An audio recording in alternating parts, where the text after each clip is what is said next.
Bienvenidos a Cápsulas de Entrenamiento. Soy Juan Martín Miranda y como en cada encuentro los invito a detenernos por unos minutos para pensar juntos el entrenamiento de escalada, desde un lugar distinto. No solo como un conjunto de metodologías, cargas o planificaciones, que por supuesto todo eso importa, sino como una forma de diálogo con el mundo. Un acto humano, profundo, imperfecto y creativo. Una práctica que no solo transforma a los atletas, sino que si estamos un poco atentos, nos transforma a nosotros mismos. En este espacio siempre partimos de una premisa, que no es exclusivamente técnica, sino filosófica. Entrenar no es simplemente repetir ejercicios ni ejecutar tareas. Es, en esencia, habitar un proceso de acompañamiento y construcción conjunta. Una especie de arte que entrelaza ciencia, intuición y sensibilidad. En este arte, nosotros, los entrenadores, somos tanto guías como aprendices. Porque el entrenamiento, si lo vivimos con la apertura adecuada, también nos entrena a nosotros mismos. Vivimos tiempos en los que el control y la eficiencia son valores casi sagrados. Planificamos con detalle, medimos, registramos, analizamos. Y está bien que así sea. Es parte de la responsabilidad profesional que asumimos. Pero junto a esa búsqueda legítima de precisión suele surgir una trampa silenciosa. La ilusión de que el proceso ideal es lineal, limpio, predecible. Que si hacemos todo bien, el resultado deseado llegará sin desvíos.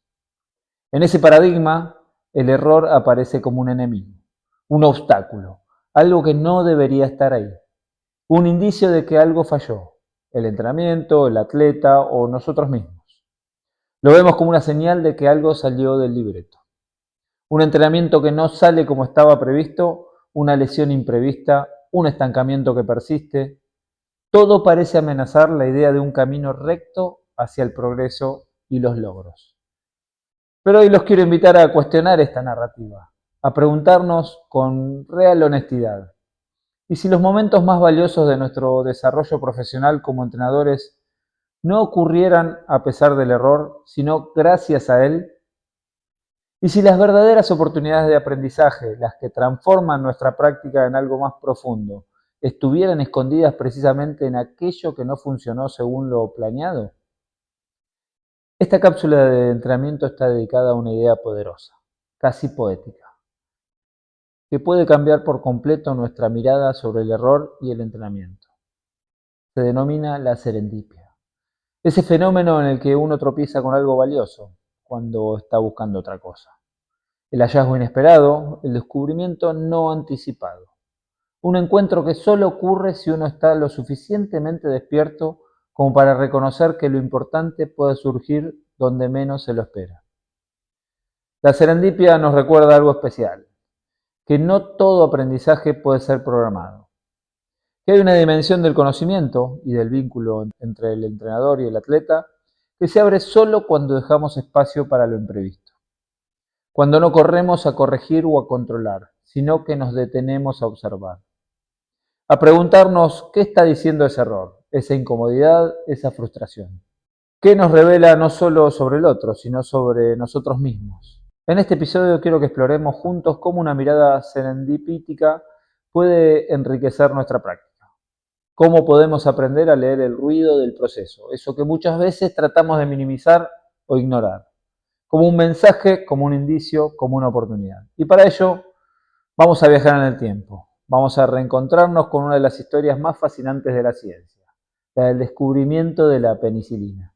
Una historia que no trata solamente de bacterias y moho, sino de lo que ocurre cuando alguien, en lugar de desechar lo que no encaja, se detiene y pregunta, ¿qué hay acá que aún no he entendido? Porque quizá el mayor acto de sabiduría en el entrenamiento no sea encontrar la rutina perfecta, sino desarrollar la sensibilidad para identificar los pequeños milagros escondidos en las imperfecciones del camino.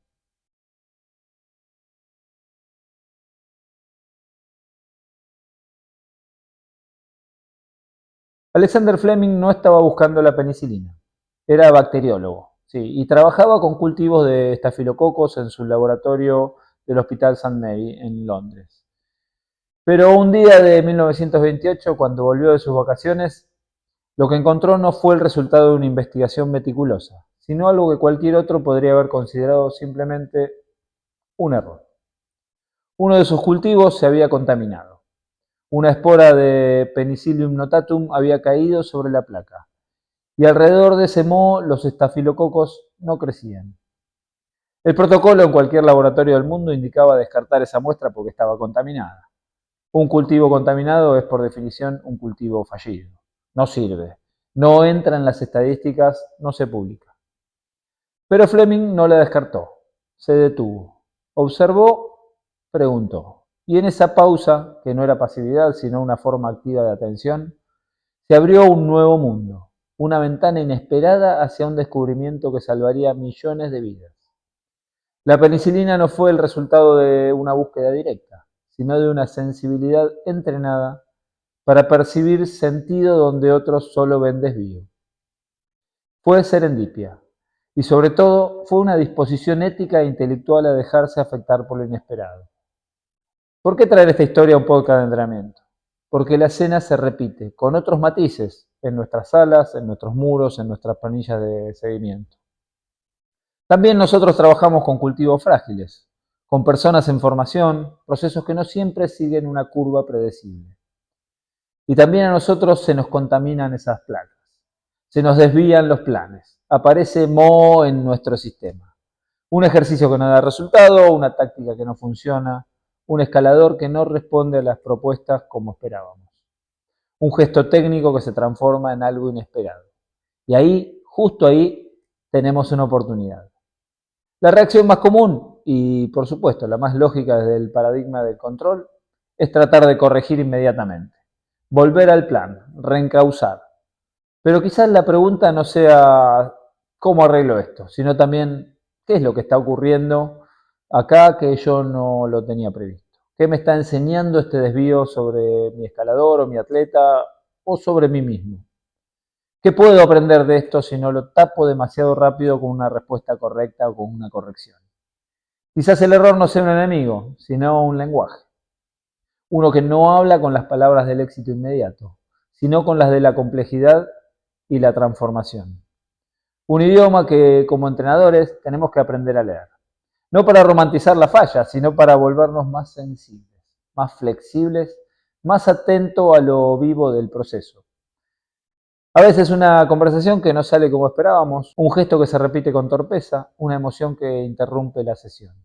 Eso nos puede poner en contacto con dimensiones del entrenamiento que no aparecen en los manuales, pero que sin embargo son esenciales. La confianza, la frustración, el deseo, el vínculo.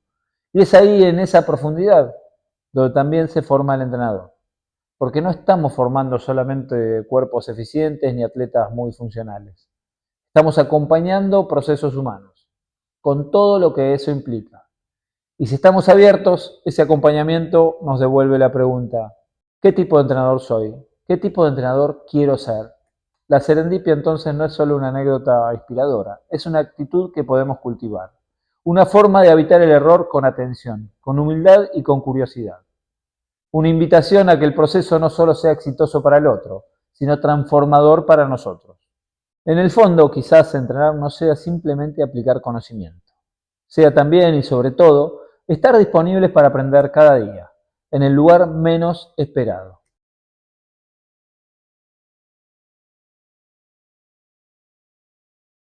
¿Cómo entrenamos para la serendipia? ¿Cómo cultivamos una mirada que no se limite a ejecutar un plan, sino que también sea capaz de leer lo que emerge fuera de ese plan? Ahora les voy a plantear algunas ideas prácticas que podemos integrar en nuestra labor como entrenadores. La primera puede ser diseñar sesiones con espacios blandos. O sea, en lugar de planificar cada minuto de una sesión, probemos reservar bloques abiertos donde el atleta pueda explorar sin una consigna rígida. Podemos proponer un problema sin dar soluciones. O dejar que la secuencia se decida en el momento, según cómo sienta el cuerpo del atleta. La clave no es renunciar al plan, sino dejar un margen para que el entrenamiento también nos sorprenda. Otro puede ser practicar el rol del observador, no solo de guía. Como entrenadores solemos intervenir rápidamente para corregir, pero a veces el mayor aprendizaje ocurre cuando solo miramos. Ver cómo el atleta resuelve, qué estrategias improvisa, qué repite sin que se lo pidamos, nos da pistas sobre su lógica interna.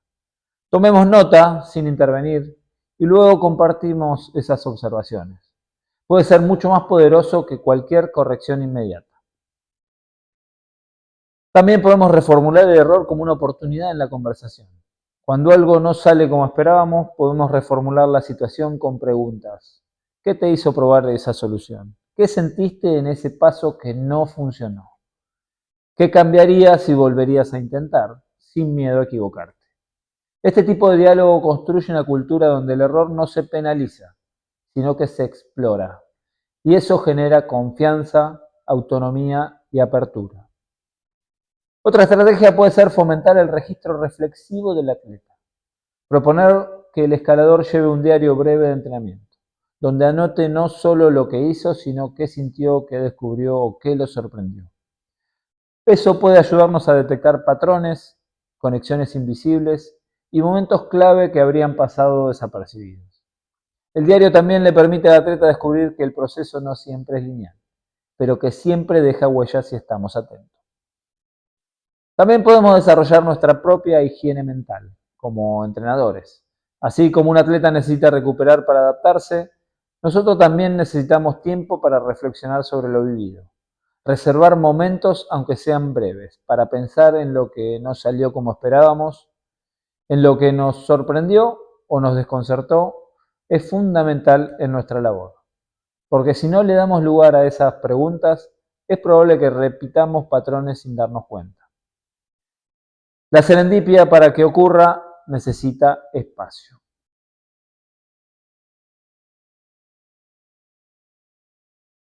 Hace algunos años, en una clase con juveniles, propuse un circuito técnico con objetivos claros. Precisión, control de centro de masa, lectura previa, etc. Era un ejercicio que ya lo habíamos trabajado. Los alumnos lo conocían bien, yo sabía lo que quería observar. Pero uno de los chicos decidió improvisar. No siguió el circuito como estaba pautado. Cambió los apoyos, inventó secuencias y, para mi sorpresa, resolvió el paso que teníamos planteado con mayor fluidez que nunca. Eso me impulsó a corregirlo al principio, volver al plan, pero algo me detuvo. Por ahí fue la naturalidad con la que se bajó del muro o la mirada del resto del grupo, entre asombros e inspirados por lo que había hecho este alumno. Entonces le pedí que repitiera la secuencia. Y esta vez lo observé distinto. Lo que vi fue una solución emergente, inesperada, pero efectiva. No había seguido el plan, pero había entendido el problema.